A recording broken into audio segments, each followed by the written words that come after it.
Bonjour les gens, bonjour les gens. Alors, vidéo, bah oui, vidéo.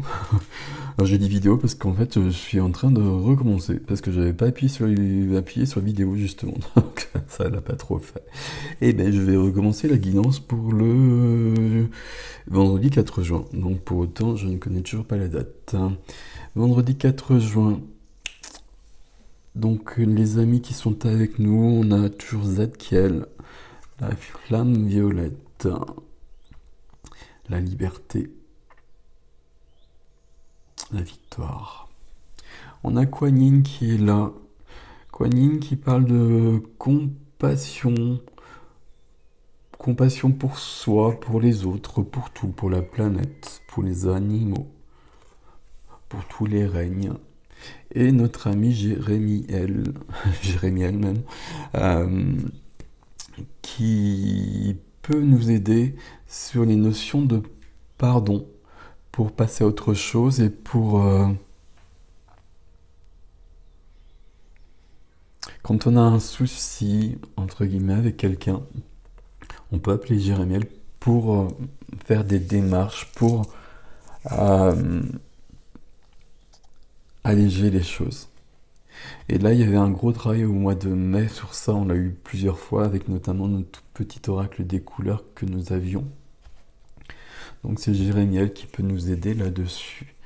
Donc justement, le petit oracle de Gaïa cette fois-ci. Alors, il me manque un petit peu le petit oracle des couleurs. Voilà. Alors, il n'y en a qu'une, non, il y en a trois. Ah bah, ça marche pas. Alors, on y retourne.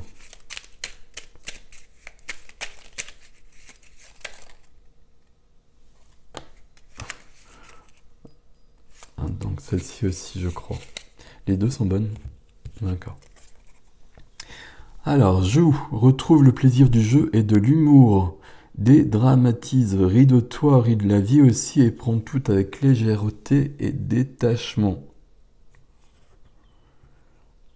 C'est important, comme tous les petits messages ailleurs ici. Donc les jeux de Claire Duval et de Célia Mélesville, illustrés par Célia Mélesville. Les trois jeux, ici le son, les deux oracles, et le tarot, c'est le Lily White Tarot de Célia Mélesville. Ici, cette notion de légèreté. On est dans un grand jeu, on est dans un grand théâtre. Il n'y a rien de très grave dans tout ça. C'est notre ego, c'est notre petit moi qui fait qu'on prend les choses autrement.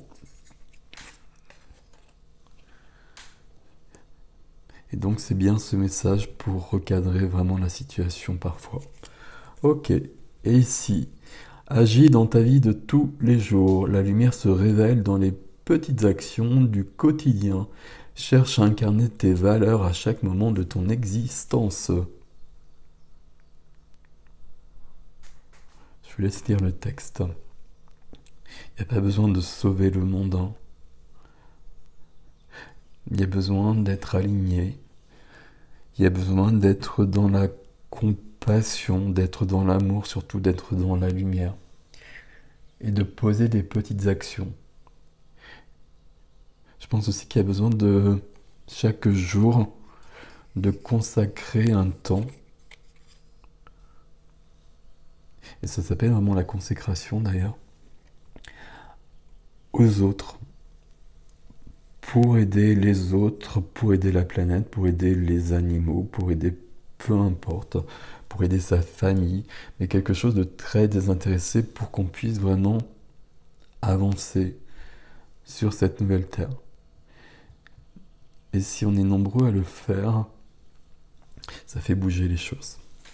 Alors, un peu de tarot, tout de même. Donc le Lily White, n'est-il pas? Donc pour cette notion-là, je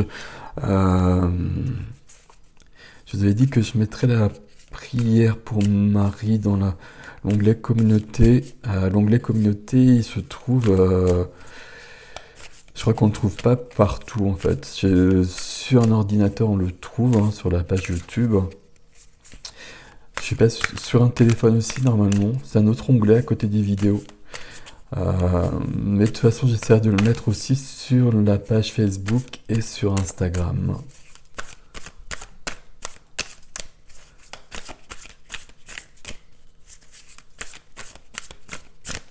Hop.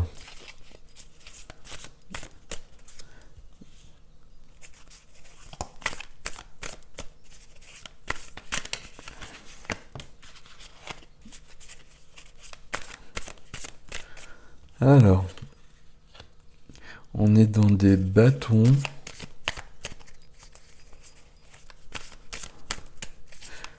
J'en prends 3. Non, j'en prends 4, visiblement. Tiens, donc c'est drôle, le 3 de coupe à rejoindre, le 4 de coupe. Ok. C'est la reine ici. Ouais, c'est la reine. Donc on était dans ce sens-là. On a ici la reine de bâton. Hop, hop, hop. La reine de bâton qui demande d'avoir confiance en soi. La reine de bâton, c'est une séductrice. Dans tous les sens du terme. Parfois, ça peut être un côté assez négatif sur certains tirages d'ailleurs, mais peu importe. Mais c'est pour ça que la reine de bâton, elle nous parle de confiance en soi, parce qu'elle ne doute pas, et parce qu'elle avance, parce qu'elle s'engage, parce qu'elle va guider les autres. Derrière, on a du 9 de bâton. 9 de bâton, on est un peu dépassé par les événements. On est fatigué, il y a des peurs qui sont là. Et on essaye de se protéger.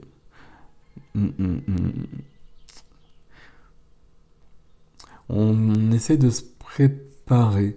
Le 9 de bâton, souvent il y a 9 bâtons et puis on essaie de se retrancher derrière les 9 bâtons. Faut faire attention parce que si on se protège trop, on se coupe de soi aussi. Là, il y a peut-être cette notion, puis là il y a un truc qui passe parce que j'ai un truc qui passe sur la tête, ok. Alors du coup ça me perturbe, c'est pas grave. Ok. Ok. Je sais plus alors, du coup ce que je disais forcément. On se protège pas trop et on a vraiment confiance en soi. Si on n'a pas confiance en soi, on a confiance en la source. On est vraiment aidé de tous les côtés. Mais on a aussi des amis qui sont là pour nous aider. On va demander de l'aide si besoin est, on va dire les choses. Il y a une question de retrouver justement une certaine légèreté, une certaine joie.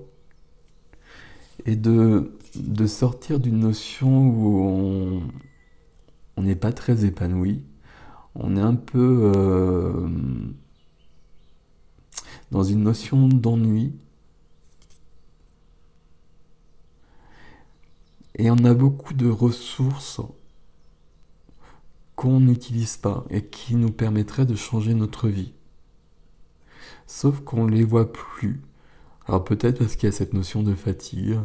Donc ça c'est très clair. Et puis là c'est là pour beaucoup de gens très clairement. Et dès qu'on est sensible aux énergies, c'est très puissant. Donc on est bien ok là-dessus. Donc on prend soin de soi. On prend soin de soi, on prend soin de s'ancrer. Peu importe la méthode, mais on prend soin de s'ancrer. Et puis d'être dans une certaine légèreté, d'être dans cette notion d'amitié, de reliance avec ceux qui sont ici avec nous. Et d'être dans une reliance évidemment avec tout ce qui est ailleurs aussi, mais aussi avec tous les gens qui sont avec nous ici justement. Et confiance en soi.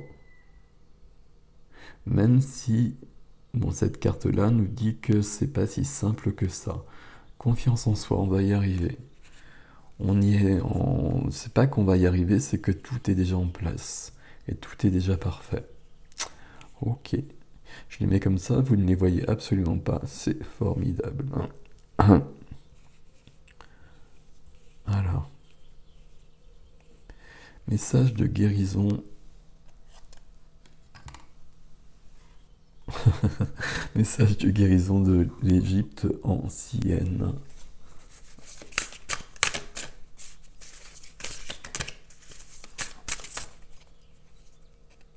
Alors, comme tu veux. Hein. Comme tu veux. Oui, non. Ok. Alors, c'est l'or qui est avec nous aujourd'hui. Alors, pas l'or, mais l'or. La chair du soleil. Témoin de la splendeur des dieux, je rappelle la puissance et l'importance de la vie intérieure et spirituelle. Réserve-toi du temps pour te connecter au divin. Ok, je vous laisse lire le message. Donc il y a bien une notion de connexion, de reliance. Quand on joue, on est avec notre enfant intérieur et c'est celui qui nous rapproche le plus. Enfin, c'est la part de nous qui va se rapprocher le plus du divin. Et il y a besoin de retrouver une certaine légèreté ici. On le voit un peu partout. Ok. Alors.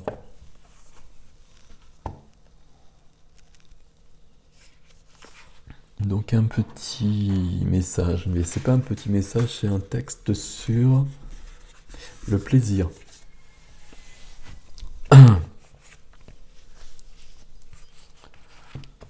Alors, un ermite qui venait en ville une fois par an s'avança alors et dit « Parle-nous du plaisir ». Il répondit par ces mots « Le plaisir est un champ de liberté, mais pas la liberté. Il est la fleur de vos désirs, mais pas leur fruit. Il est une profondeur appelant une hauteur, mais n'est ni le profond, ni le haut. Il est l'oiseau en cage qui prend son envol, mais pas l'espace environnant. Oui, en vérité, le plaisir est un champ de liberté. J'aimerais vous entendre l'entonner de tout votre cœur, mais je ne voudrais pas qu'en le chantant, vous y perdiez votre cœur. Certains jeunes gens parmi vous recherchent le plaisir comme s'il était tout, et ils s'attirent jugement et reproches. Pour ma part, je ne les juge ni ne les blâme. Je veux qu'ils continuent à chercher, car ils trouveront le plaisir, mais pas seulement le plaisir. Au nombre de 7 sont les sœurs du plaisir, et la moins belle d'entre elles est plus belle que le plaisir. N'avez-vous jamais entendu parler de cet homme qui creusait la terre pour trouver des racines et qui découvrit un trésor ? Certains anciens parmi vous se rappellent leur plaisir avec regret, comme on se souvient de fautes commises en état d'ivresse. Mais le regret est le voile de l'esprit et non son châtiment. Ils devraient se rappeler leur plaisir avec gratitude, comme on se souvient des moissons estivales. Cependant, si le regret les réconforte, laissons-les se réconforter. Il en est aussi parmi vous qui ne sont plus assez jeunes pour chercher, ni assez vieux pour se rappeler. Craignant autant la quête que le souvenir, ils repoussent tous les plaisirs de peur de négliger l'esprit ou de l'offenser. Mais dans ces privations réside justement leur plaisir. Voilà comment ils découvrent eux aussi un trésor, en creusant, à la recherche de racines avec des mains tremblantes. Mais dites-moi, qui est capable d'offenser l'esprit ?